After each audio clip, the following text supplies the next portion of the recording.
tanya saya, macam mana kalau nak balik kampung takut pokok kering, macam mana nak buat, apa nak buat? Kalau cara saya pakai self watering macam gini. So saya memang ada ni, nanti saya tunjuk demo bila dia hidup. So ni lah contoh bila dia dah on. Kita tinggal kumpul-kumpul pokok kita kan, set kat mana yang pokok kita bertumpu tu. So nanti cukup masa pukul berapa kita nak, dia buat kerja dia, kita relax. So senang lah. Kita nak pergi cuti ke, kita nak balik kampung ke pun, hati tak risau pokok kering ke tak kering ke kan.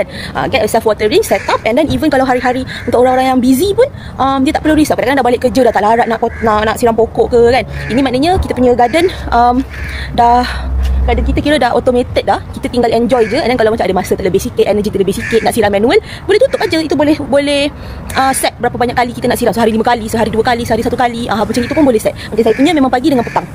Dia auto siram. Kecuali bila saya nak siram air baja ke apa benda, saya buat manual lah yang itu. So untuk orang-orang yang risau nak balik kampung, risau nak pergi bercuti, atau kawan-kawan yang busy kan, kerja full time, benda semua, get yourself self watering system. Mudah hidup, kepala pun lapang. So itu sharing hari ni untuk 30 hari 30 tips pokok. Jangan lupa follow untuk tips-tips seterusnya and more garden adventures. I'll see you in the next vlog. Bye bye.